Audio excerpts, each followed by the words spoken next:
something you couldn't write about? Light? Light? Oh, light, surely. No, a light. A light, as in a light. Yeah. A light bulb. Well, now, ever seen one of those horror stories where the main tension, the main tension in a room is when a light bulb's about to burn out? Hey, anyone seen either of the Doctor Who episodes featuring weeping angels? Oh my god. Now, you're saying light bulbs can't have a story built around them. The point is that, you know, and everything about that, and of course light and dark being one of the most fundamental fears of reality, the unknown. So, I mean, absolutely, a whole story can be built around a light bulb being there, going out, all kinds of things, yes. Couldn't write about something you're embarrassed about.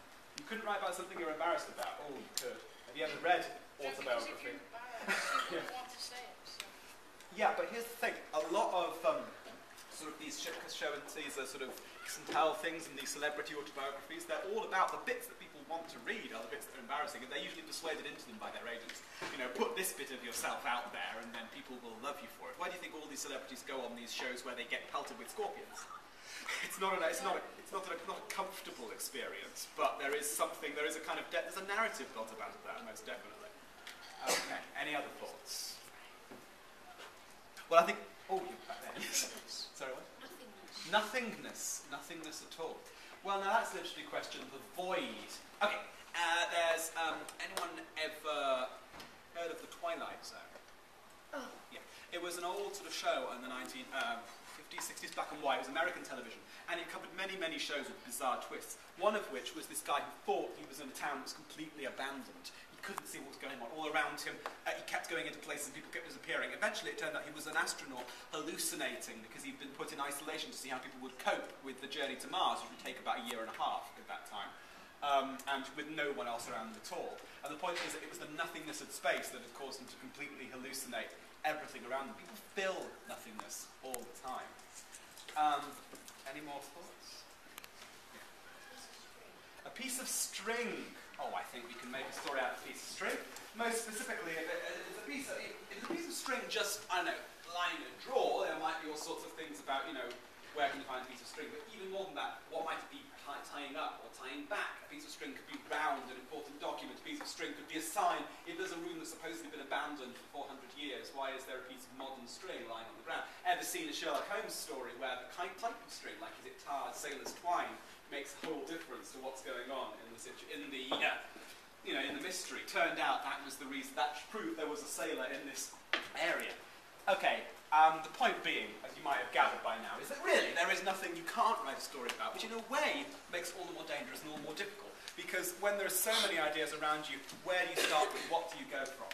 And I could talk about all sorts of things. I could talk about starting from a character or a person that you already know, although I'm never that keen on that one, but there's always things that start from characters. I could talk about, starting from plots, starting from beginnings, starting from endings often is a good way. If you know you want to end at a certain place, you can build up how do you get to that point.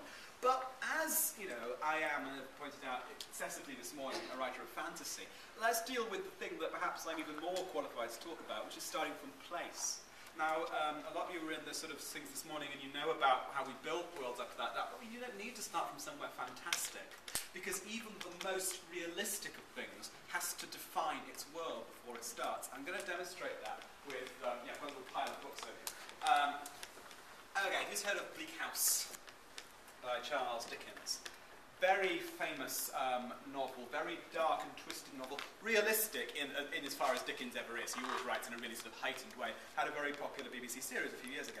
But the opening of this is, now Dickens is a guy who really overdoes things. I want to read this because it's the most vivid description I've ever read. And this is the very opening of Bleak House. London. Michaelmas term lately over, and the Lord Chancellor sitting in Lincoln's Inn Hall. Implacable November weather. As much mud in the streets as if the waters have but newly retired from the face of the earth. It would not be wonderful to meet a megalosaurus 40 feet long or so, waddling like an elephantine lizard up Holborn Hill. Smoke lowering down from chimney pots, making a soft black drizzle, with flakes of soot in it as big as full-grown snowflakes. Gone into mourning, one might imagine, for the death of the sun. Dogs, undistinguishable in mire. Horses, scarcely better, splashed to their very blinkers. Foot passengers, jostling one another's umbrellas in a general infection of ill temper and losing their foothold at street corners, where tens of thousands of other foot passengers have been slipping and sliding since the day broke, if the day ever broke. smoke, adding new deposits to the crust upon crust of mud, sticking up those points tenaciously to the pavement and accumulating at compound interest.